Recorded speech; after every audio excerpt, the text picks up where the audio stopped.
Bien, bonjour à tous. Pour ceux qui ne me connaissent pas, je me présente. Je suis Martin Buffet. Je suis team leader des chefs de projet ERP chez Mercator.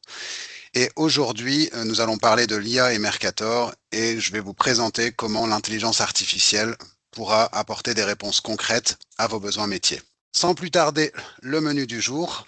Donc, nous allons commencer par aborder quelques principes de base à propos de l'intelligence artificielle. Ensuite, je vous expliquerai comment celle-ci est mise en place sur un plan technique dans Mercator. Nous aborderons deux notions importantes et on passera au cas pratique, donc les fonctionnalités déjà en place. On fera une petite ouverture, donc la suite, le futur, et on terminera par des questions-réponses. Alors, les principes de base de l'intelligence artificielle. On va commencer par deux définitions. Donc, l'intelligence artificielle, c'est la capacité d'une machine à imiter certaines formes d'intelligence humaine, comme apprendre, raisonner ou résoudre des problèmes. Un autre mot qui est utilisé en intelligence artificielle et que je vais employer dans ma présentation, c'est le LLM, donc le Large Language Model, qui est une intelligence artificielle entraînée sur d'énormes volumes de texte pour comprendre, générer et raisonner sur le langage humain de manière contextuelle et cohérente. Voilà, ces petites définitions qui sont utiles pour comprendre la suite de la présentation. Dans Mercator, ça se traduit comment? Donc, dans un logiciel de gestion, comme Mercator, pour nous, l'objectif de l'intelligence artificielle sera d'obtenir des réponses claires et fiables à nos besoins. L'IA, chez nous, va se concentrer uniquement sur des cas métiers très concrets. On va toujours être ancré dans le réel.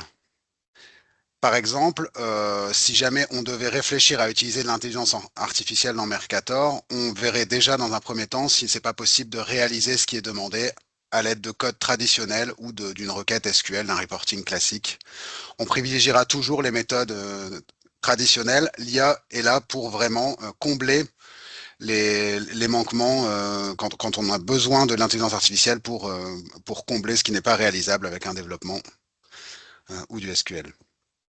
Mais également pour apporter des gains de temps concrets dans les métiers de tout à chacun. Les fonctionnalités que je vais vous présenter aujourd'hui, ce sont les premières qui ont été mises en place. Elles sont amenées à évoluer dans le futur. Il y en aura d'autres qui vont arriver. J'ai envie de dire, c'est que le début. Alors, comment concrètement ça se met en place dans Mercator? Il faut réunir trois éléments pour bénéficier de l'intelligence artificielle dans votre Mercator. Déjà, il faudra disposer d'un Mercator en version Core. Donc ça se reconnaît par son icône orange. Donc c'est le dernier framework qui est utilisé. Donc vous pouvez demander à vos chefs de projet respectifs si vous n'avez pas encore migré la migration. La raison à cela, c'est qu'on a maintenant un nouveau modèle d'updater, donc le petit logiciel qui permet de mettre à jour votre Mercator et qui permet d'installer des plugins. Donc concrètement, quand on va avoir une mise à jour en version Core, au moment de mettre à jour, il nous propose d'ajouter des plugins. Ceci va permettre d'installer les plugins d'intelligence artificielle qui sont nécessaires à votre dossier et ne pas installer chez tout le monde des plugins qui ne seraient éventuellement pas utilisés par le dossier en question. Donc, il faut un Mercator encore. La deuxième chose dont il faut disposer, c'est un abonnement auprès d'un moteur IA. Alors, chez Mercator, on a décidé de travailler avec OpenAI, qui est plus connu sous le nom de ChatGPT, Gemini, qui est développé par Google, et Mistral, qui est une intelligence artificielle française. Alors, pourquoi trois? Ils sont très nombreux, ça n'aurait aucun sens de tous les suivre parce qu'en termes de maintenance, ce serait impossible. En plus, il faut savoir que ça évolue vraiment très très vite. Des choses qui sont faites un jour peuvent être devenues obsolètes le trimestre d'après. Pourquoi Mistral? Parce que Mistral est français et donc soumis au règlement RGPD sur la protection des données, alors que OpenAI et Gemini sont américains et ne sont pas soumis à cette réglementation. Donc, on a évalué stratégiquement les choix et on s'est dit que c'était intéressant d'en avoir un qui était soumis à la réglementation RGPD. Donc, une fois que vous avez souscrit un abonnement auprès d'un moteur IA, il faudra transmettre à votre chef de projet une clé qui vous sera remise par votre fournisseur et celle-ci se met dans Mercator, dans la section outils, outils avancés base de données SQL, et vous avez maintenant une section clés cryptées qui vous permet de renseigner les clés API de votre fournisseur d'intelligence artificielle.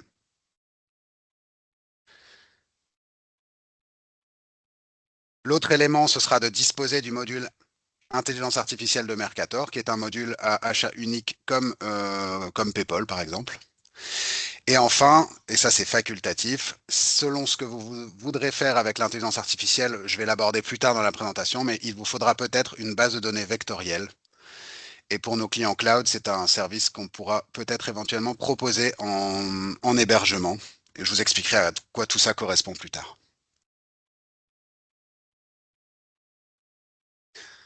Maintenant, deux notions importantes quand on parle d'intelligence artificielle qu'il ne faut absolument pas perdre de vue. Attention à la confidentialité. Parce que si on utilise l'intelligence artificielle, on va transmettre des données à des tiers, donc Gemini, ChatGPT, et donc il faut faire attention de ce qu'on transmet comme données. Normalement, ils n'utilisent pas les données qu'on leur transmet. Cependant, on n'est jamais trop prudent et vaut mieux, notamment en termes de RGPD et de sécurité, bien garder les données confidentielles et ne pas les transmettre à l'intelligence artificielle. On a des techniques pour ça, hein. On peut pratiquer ce qu'on appelle le hachage. Donc, avant d'envoyer des données, on les code, entre guillemets, on les envoie codées à ChatGPT qui nous renvoie ses réponses en code et on les décode à la réception. Enfin, il y a des possibilités, mais il faut faire attention. Ensuite, attention de ne pas déconnecter son intelligence humaine. Donc, l'intelligence artificielle, c'est une technologie qui évolue chaque jour, qui est de plus en plus fiable et qui progresse à chaque instant. Cependant, il faut toujours rester lucide et critiquer ce que nous dit l'IA et vérifier. Ce n'est pas parce que l'IA le dit que c'est forcément 100% vrai.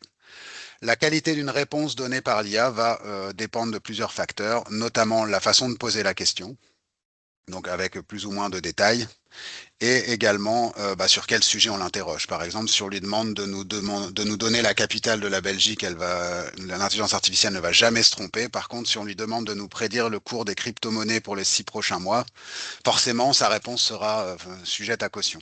Alors, en pratique, on va passer dans le Mercator de démo. Donc, les fonctionnalités qui ont été mises en place dans Mercator à ce stade, faisant appel à l'intelligence artificielle, peuvent être classées en plusieurs catégories. Je vais commencer par les fonctionnalités qui sont vraiment techniques et qui seront plutôt destinées à aider d'un point de vue technique. Donc, je vais faire, par exemple, une requête SQL. Je vais volontairement oublier la table dans laquelle je veux faire ma requête. Je vais avoir une erreur. Désormais, on a un bouton Aide IA qui permet d'interroger l'erreur et ChatGPT va m'indiquer que j'ai oublié de mettre sur quelle table je devais faire ma requête. Alors, il est à noter qu'à chaque fois, c'est un chat. Donc, il est toujours possible de continuer la discussion si on veut avoir plus de précision ou si on veut avoir de l'aide supplémentaire. Donc là, il m'explique bien que j'ai oublié mon nom de table sur laquelle requêter. On a également ce type de bouton lors d'erreurs PayPal désormais. Voilà, dans mon dossier démo, j'ai malheureusement pas la possibilité de simuler une erreur PayPal puisque PayPal sont des vraies données. Mais si jamais vous avez une erreur PayPal qui sont des chaînes de caractères un peu barbares, désormais vous avez le même bouton Aide IA qui vous permettra de le traduire en langage naturel, si j'ose dire, pour comprendre à quel niveau se situe l'erreur, une erreur PayPal par exemple. Votre fournisseur a glissé un caractère interdit dans les ID articles. On attend que dans la fin numérique, il a mis une virgule ou je ne sais pas. Voilà. Ensuite, on a des fonctionnalités qui sont métiers que je qualifierais de simples. Par exemple, on a mis un bouton dans les fiches articles qui nous permettrait de traduire les fiches articles. Donc, si vous avez un site web, vous devez mettre en ligne vos articles, votre site web est en 4 langues, vous pourriez utiliser l'intelligence artificielle pour traduire les fiches articles, sachant qu'en plus, c'est toujours un chat. Donc, je pourrais tout à fait affiner ma requête en disant je voudrais une majuscule à chaque mot. Et là, l'intelligence artificielle va continuer le travail et on peut continuer comme ça pendant des heures. Je vais vous expliquer un paramétrage centrale au niveau de l'intelligence artificielle. Donc là, c'est un peu de code, c'est un peu technique, mais ce qu'il faut retenir, c'est qu'à chaque fois qu'on fait du code avec l'intelligence artificielle, on a un endroit où on peut dire à ChatGPT ce qu'il doit faire. Et donc, on peut aussi lui donner des instructions supplémentaires. Par exemple, ici, dans mon bouton, le prompt qu'on envoie à ChatGPT, tu es un assistant qui traduit en néerlandais, anglais et allemand les noms des produits. Je pourrais très bien directement lui mettre dans le prompt et je voudrais une majuscule à chaque mot de ma fiche article. Il le ferait désormais directement. Voilà pour le premier exemple. L'autre exemple métier simple, c'est on a mis une fonctionnalité qui permet aux personnes envoyant des mails depuis le CRM de Mercator de corriger les fautes d'orthographe. Donc ici, on a un bouton Aide intelligence artificielle pour vérifier l'orthographe et on a également une fonctionnalité qui aiderait l'utilisateur à reformuler son texte selon des critères qu'il pourrait définir par lui-même. Voilà. Et ici, on pourrait éventuellement lui demander de reformuler. Donc, on pourrait lui professionnel, plus technique. Enfin, on peut prompter comme si on était sur ChatGPT en direct.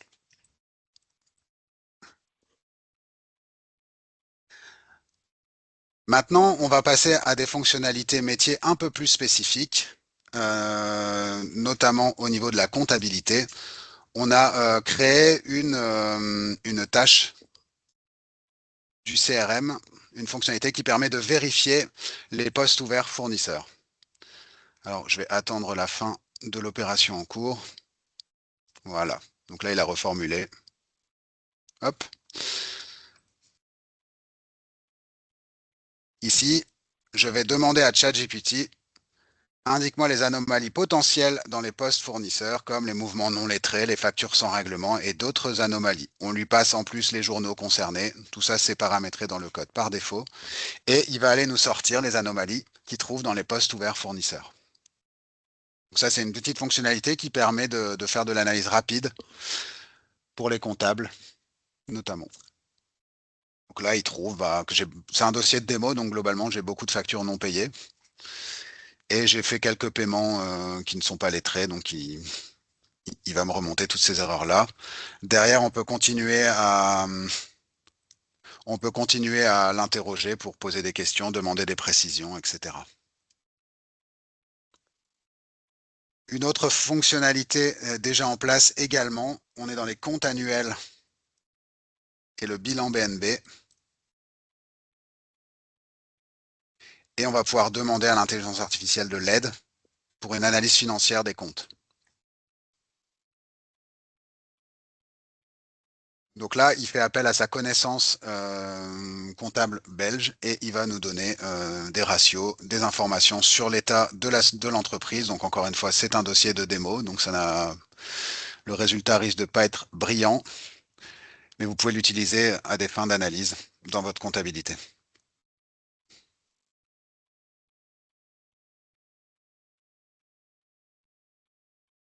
Voilà.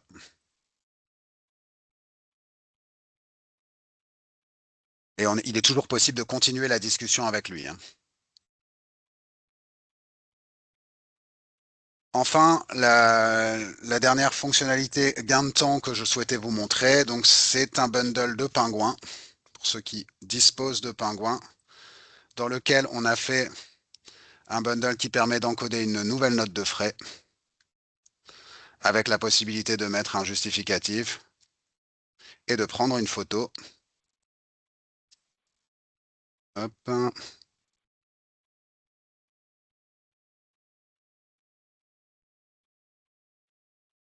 Voilà.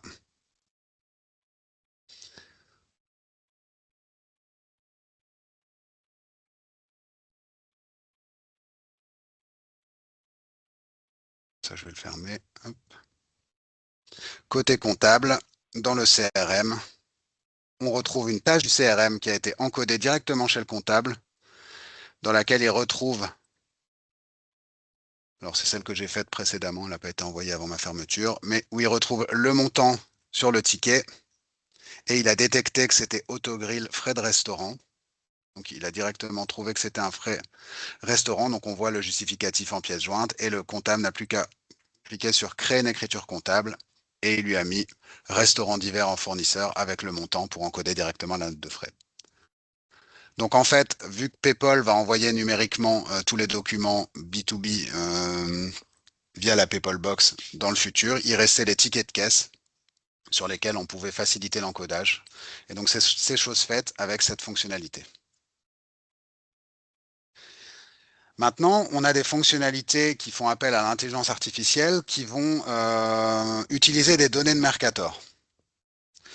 Par exemple, on a créé une action conversation avec ChatGPT qui est en somme plutôt simple et qui peut comme ça présenter peu d'intérêt parce qu'en fait c'est tout simplement ChatGPT Premium dans votre Mercator au lieu de l'avoir dans votre navigateur Internet.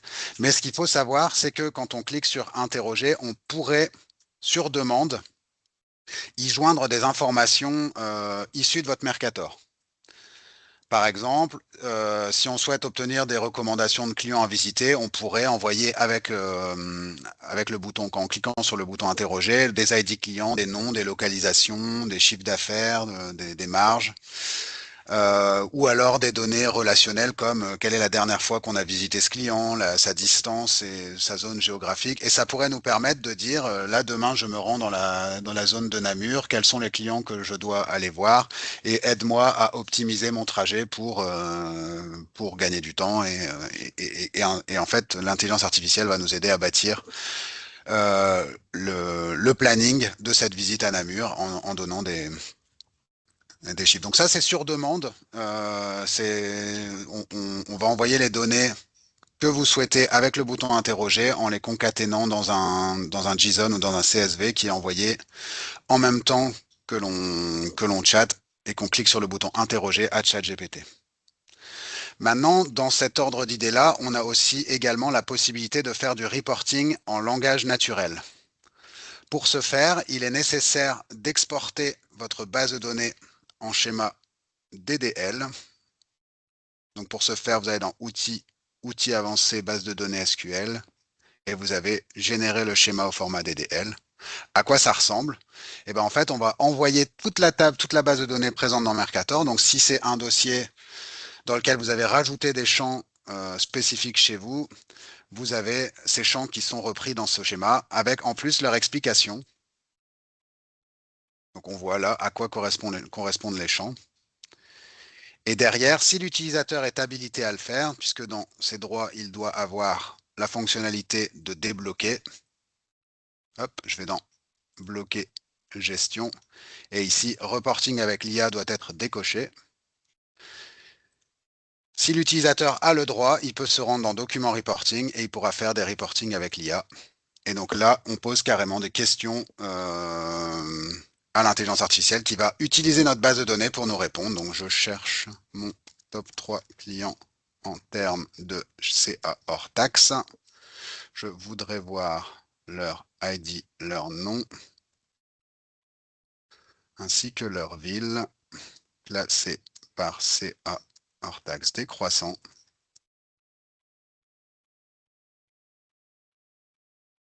Et j'envoie ça à l'IA qui réfléchit et qui va me proposer une requête que je pourrais utiliser pour atteindre mon résultat. Alors, je précise juste que quand l'IA réfléchit, on est tributaire des serveurs intelligence artificielle d'OpenAI. Donc, selon la charge sur les serveurs, le résultat peut être plus ou moins long.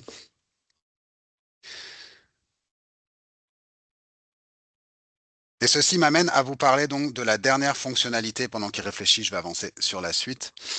De vous parler de la dernière chose que je voulais vous présenter, qui est le RAG, la base de données vectorielle. Alors, je vous ai concocté deux petits schémas. Donc, comment ça fonctionne? Comment fonctionne l'intelligence artificielle? Déjà, comment elle comprend les mots qu'on lui envoie? Bon, techniquement, contrairement à une base de données classique, une base de données vectorielle va stocker des nombres, des chaînes de caractères quand on lui envoie un terme. Par exemple, le mot poulet, elle va le traduire en suite de caractères comme vous voyez à l'écran. Donc, chaque chaîne de caractères représente en fait le sens d'un texte, d'une image, d'un mot et son contexte. Et c'est ainsi qu'elle va aller classer, faire son petit classement à chaque mot qu'on lui envoie pour rapprocher les mots entre eux. À partir de là, on est capable de créer un RAG. Donc RAG, c'est Retrieval Augmented Generation. Donc c'est récupération augmentée enrichie. J'ai mal traduit, je pense. Génération augmentée de récupération, tout à fait. Et voici comment ça fonctionne.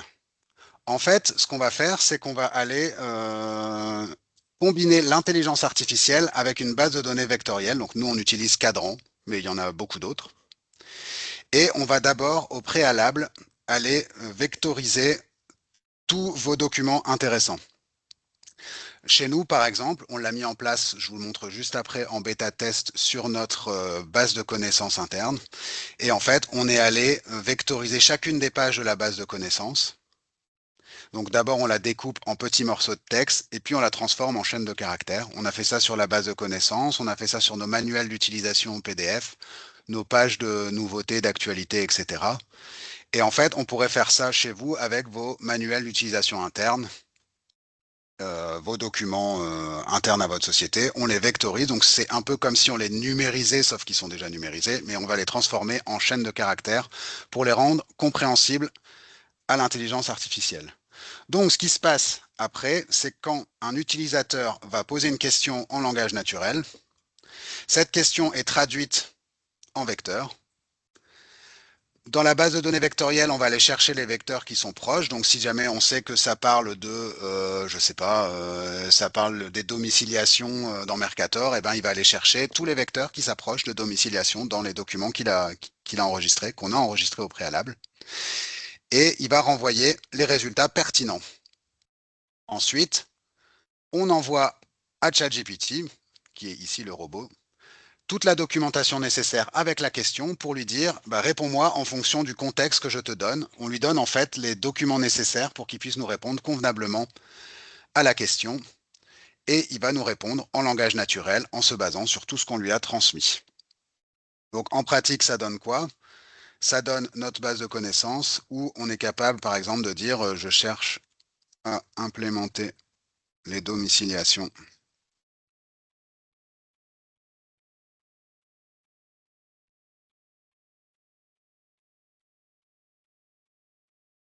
Là, je vais poser ma question. Je cherche à implémenter les domiciliations chez mon client. Quelle est la marche à suivre étape par étape? Et en fait, il se base sur nos bases de connaissances et il va nous rédiger une réponse. Il va me dire, bah, vérifier les prérequis, il faut bien avoir ça, il faut avoir le module, ensuite il faut paramétrer les fiches clients, paramétrer les comptes bancaires et les éléments nécessaires, etc. Et il nous donne la marche à suivre. Donc, traduite chez vous, bah, ça pourrait être interroger vos manuels d'utilisation, vos procédures internes, etc. Et ici, tout ce qui est vectorisé pourrait être passé à l'intelligence artificielle pour répondre à des questions sur des documents établis. À noter qu'il s'agit d'un chat avec l'intelligence artificielle, il va garder en mémoire les réponses précédentes. Donc à chaque fois qu'on veut aborder un nouveau sujet, c'est important de créer un nouveau chat pour ne pas l'embrouiller et repartir de zéro. Un cas concret d'application, on l'a mis sur notre site e-commerce. Donc ça c'est sur notre site de démo. On a l'IA, on a vectorisé certains aspects du catalogue article. Donc là, on a choisi des éléments du catalogue, leur description, désignation, etc. Et on est capable de converser avec l'IA pour trouver des sélections d'articles. Je cherche des articles de décoration en lien avec le sport.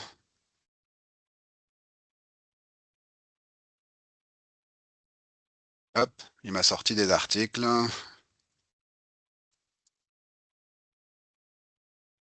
Je peux continuer la discussion. Voilà, il me sort le nain avec son ballon. Donc voilà un exemple concret de ce à quoi peut servir une base de données vectorielle. Et donc ça, bah, ça nécessite, comme j'expliquais en premier prérequis, bah, d'avoir une base de données vectorielle, soit hébergée chez vous, soit un service qu'on pourrait être amené à proposer à nos clients cloud. Et la vectorisation se fait par code et elle peut être faite tous les soirs sur demande via une tâche planifiée. On peut envoyer les vectorisations des nouveaux articles, des nouveaux éléments en fait, hein. les nouvelles pages de la base de connaissances si on rapporte à notre exemple chez nous. Alors, pendant ce temps, il m'a trouvé ma requête SQL pour mon reporting. Donc, il m'a clairement écrit la requête. Si je fais utiliser cette requête, il va m'ouvrir un reporting fenêtre avec les données que je lui ai demandées. Donc là, il m'a bien classé par le top 3 des chiffres d'affaires hors taxe en m'indiquant la ville et en mettant l'ID et le nom, comme je lui ai demandé. Si jamais ceci nous plaît, on est capable d'enregistrer la requête en appuyant sur le petit bouton ici et enregistrer le reporting. Donc ça permet en fait de faire des reportings plutôt simples directement via l'intelligence artificielle.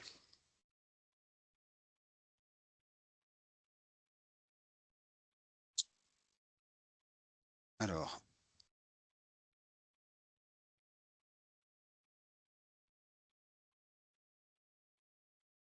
il nous reste une fonctionnalité à voir, c'est le modèle prévisionnel. Donc, on a intégré un modèle d'apprentissage de Microsoft, ML.net, pour être capable de faire apprendre l'intelligence artificielle sur la base de données existantes. Alors, il faut savoir que ce type d'apprentissage existe déjà depuis très longtemps dans votre Mercator, puisque la reconnaissance des codas, c'est une fonctionnalité d'apprentissage qui existe déjà depuis un certain temps.